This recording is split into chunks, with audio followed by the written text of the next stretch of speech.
Hello दोस्तों, नमस्कार। आज के वीडियो में आपका स्वागत है। आज के वीडियो में हम आपको बताने वाले हैं एसआईपी एंड आरडी किसमें पैसा लगाने से बनेगा ज्यादा पैसा। तो दोस्तों यहाँ समझे दोनों में क्या अंतर है।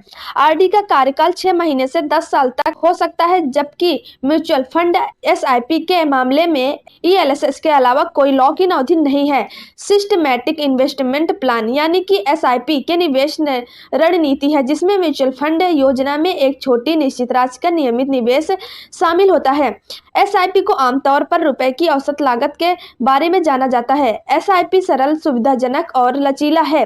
आप कम से कम 500 रुपए या 1000 रुपए से भी एसआईपी शुरू कर सकते हैं। एसआईपी जोखिम को कम करने के मामले में सक्षम है। एक एसआईपी लंबी अवधि के लिए इक्विटी में निवेशित रहकर और कम औसत मूल्य प्राप्त करने के लिए निवेश को समय सीमा में फैलाकर जोखिम को कम करता है। रेकरिंग डिपॉजिट निवेशकों के बीच बहुत पॉपुलर है।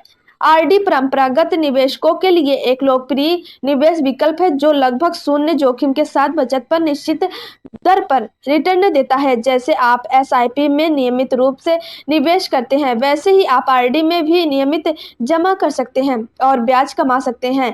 आपकी पसंद के आधार पर आरडी का कार्यकाल 6 महीना से 10 साल तक हो सकता है। आज आप इंटरनेट बैंकिंग प्लेटफॉर्म पर अपने बैंक को निर्देश देकर ऑनलाइन आरडी खोल सकते हैं। इसे आपके निकटतम बैंक शाखा या डाकघर में जाकर ऑफलाइन भी किया जा सकता है। दोनों में अंतर को ऐसे समझे।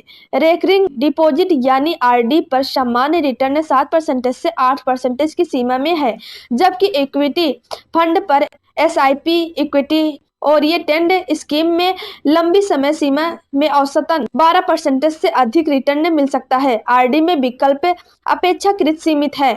आप या तो निश्चित रिटर्न या लचीले रिटर्न ऑप्शन चुन सकते हैं, लेकिन म्यूचुअल फंड एसआईपी के मामले में अंतर्निहित योजना और बाजार परिदृश्य के आधार पर रिटर्न बढ़ सकता है। बात अगर जोखिम की करें तो आरडी स्पष्ट रूप से म्यूचुअल फंड एसआईपी से बेहतर है। आरडी में जोखिम कम, पैदावार और टैक्स जोखिम हो सकता है। एसबीआई सिक्योरिटीज के मुताबिक बैंक आरडी में डिफॉल्ट का जोखिम बहुत कम होता है। हालांकि म्यूचुअल फंड एसआईपी के मामले में ब्याज दर जोखिम, डिफॉल्ट जोखिम, अस्थिरता जोखिम, व्यवसायिक जोखिम, बाजार जोखिम आदि जैसे कई जोखिम हो सकते हैं। आरडी का एक निश्चित कार्यकाल होता है, जो नीचे की तरफ 6 महीने से लेकर ऊपरी तरफ 10 साल तक होता है। म्यूचुअल फंड एसआईपी के मामले में ईएलएसएस के अलावा कोई लॉक इन अवधि नहीं है, जिसमें 3 साल लॉक इन होता है।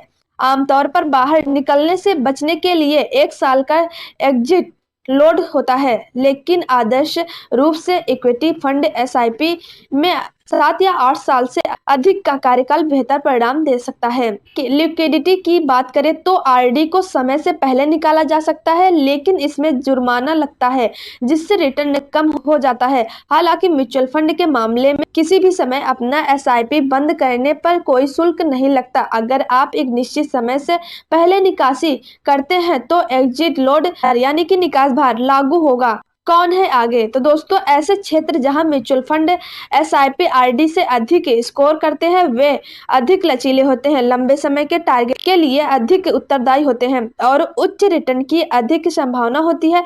इक्विटी फंड एसआईपी में आरडी की तुलना में पैसा अधिक मेहनत से बनता है। जब आपके लंबे समय के टारगेट और पैसा बनाने की बात आती है तो म्यूचुअल फंड एसआईपी स्पष्ट रूप से एसआईपी बनाम आरडी की बहस में स्कोर करते हैं। तो दोस्तों हमें उम्मीद है कि आज के वीडियो में आपको एसआईपी और आरडी के बारे में समझ आ गया होगा। तो दोस्तों अगर वीडियो पसंद आए तो वीडियो को लाइक, शेयर और चैनल को सब्सक्राइब करना ना भूलें और बेल आइकन वाले बटन को दबाना बिल्कुल ना भूलना। धन्यवाद दोस्तों।